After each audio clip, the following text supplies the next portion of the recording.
Sometimes in business, God can actually ask us to do a downgrade or to simplify our businesses. And it can feel like we're losing everything that we've worked really hard to work towards, or the thief of comparison might have you comparing yourself to others, and you might be thinking, actually, everyone else around me seems like they're growing, but I'm actually taking a backseat or a downgrade, or it might just, God might have asked you to simplify your business, and it feels like you're going backwards. Today, I want to encourage you, because so many people talk about growing your business and more bigger, which is important for business, it's important for growth.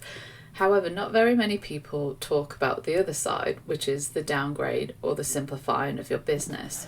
So before we get into that today, just want to remind you that on the 20th of March, we'll be having our Thrive Quarterly Business Reset. This is a day where we spend a day with God working on our businesses. We'll be learning from an expert, which this quarter's topic is basic business financial management from a bookkeeper. We'll then be going into some God time, some prayer, which is facilitated, and then we'll be setting our goals for the year and for the quarter. So you can join in whether you're a member or not. So if you're an enriched member, it's already included in your membership. And if you're a sisterhood member or you're not a member, you can still join us. You can just purchase a one-off ticket online via our website, christianwomeninbusiness.co, and then just search for Thrive. So let's get into the juiciness of what feels like a downgrade, or that God's basically asking you to simplify your business. Now, this can look different in many different businesses.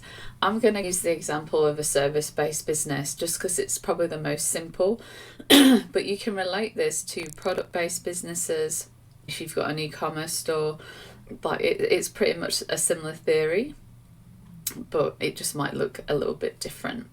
So let's just say you've had a service-based business agency, for an example, and you've been providing this service for years. You started off with just you doing everything. So you were providing the service, you were the bookkeeper, the marketer, and everything in between. You were a solo business owner. And then over time, you managed to build up your profit enough to be able to bring someone in to help. Either it would be someone to provide the service to take you away from actually doing the service, or it might be to help you with some admin stuff on the back end, or marketing, for example, if that's not your strength. And then over time, you've built up again and you've become more of a small team now, and you've got more employees or contractors that are helping you to deliver the service and to help you run your business. Now, let's just say you've been going for 5 or 6 years and you've built up a good team base, but you might be feeling like you're starting to get really stressed about bringing in income to be able to pay for all the wages. After speaking with lots of different female business owners, it's the stress then of when you build so big to keep the income coming in to make sure that you can keep paying your employees or contractors, and it can feel really stressful. So there's that side of the stress, and then there's also the stress of managing the team. Suddenly you become not only a business owner but a manager if you haven't got a manager in place managing the people. And this can also be really stressful, managing the people, managing your team, and building the culture that you want within your business. And we can often just reach a point where both of these combined just feels way too much, and it's stressing you the hell out. And sometimes God, and I've seen this in a few different businesses now, both in male-run businesses and female-run businesses, where you reach your peak of capacity to handle what's there at the minute. And it could be that it's just time to take a step back, and God's picked that up. He understands you, but you've just been going and going and going and going, that you're just in the stress, and maybe you don't realise actually how stressed you are. And it might be that God asks you to let some people go in your business and you're condensing down. It might be that God, when I say simplify your business, it might be that you're offering too many different services within your business. For example, if we focus on agency, like a marketing agency, it might be that rather than just running Facebook and Google ads for people, that you've also brought in building websites, you've brought in SEO, you've brought in video creation. I'm just trying to give different examples here where you're offering so much that now your services have become really broad too. So you're having to build teams within those different expertise, which has also become stressful. So it might be that God actually tells you it's time to simplify your business. So it might be that you were offering all these things, but now it's actually time to just scale it back and maybe just do the Facebook ads, or just do the websites, or just do the SEO. And it can feel like things are being taken away. But actually, big picture, God sees that you're stressed and sees, and this doesn't mean you're less of a person, it doesn't mean that you're not qualified, it doesn't mean any of those negative things. It just means this is where you are right now in your life, and you don't know what's coming up. Sometimes we're simplified because we've got other life things that are starting to come up that are going to take up more capacity than what they might did in the past, that God's preparing us for. So by simplifying our business and taking away the stress, we're able to handle the other life things that might be thrown our way. So example, for me, it could be moving countries and dealing with the stress of the move on my own and all the different stresses that kind of come with that. God might take some stress away in the business aspect so that I'm able to move and transition smoothly. It could be that there's a family illness coming up, and it could be something really positive where you might be meeting your partner and you might be getting married now, which is a beautiful thing. So there's all different reasons why God might be simplifying and downgrading or just changing. Taking you on a pivot is a really positive way of looking at it as well. So he might be taking you on that pivot of going, actually, no, we just need to simplify, and we just need to really get good systems going and get the team running smoothly so that you're able to cope with life and not have a breakdown. Our trait as business owners can often be that we take on way too much. We say yes way too much.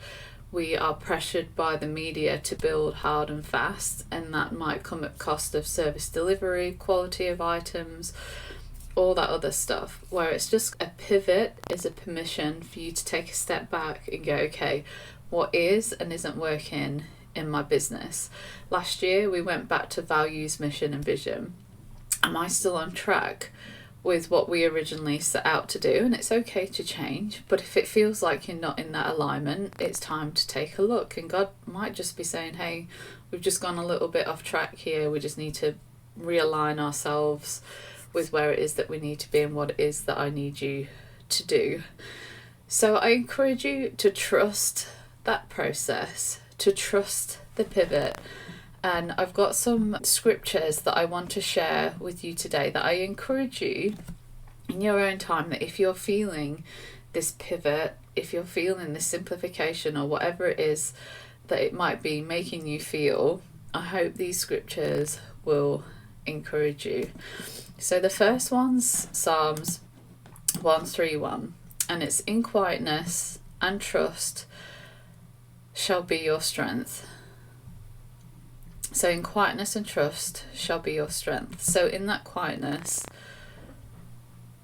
trust will be your strength.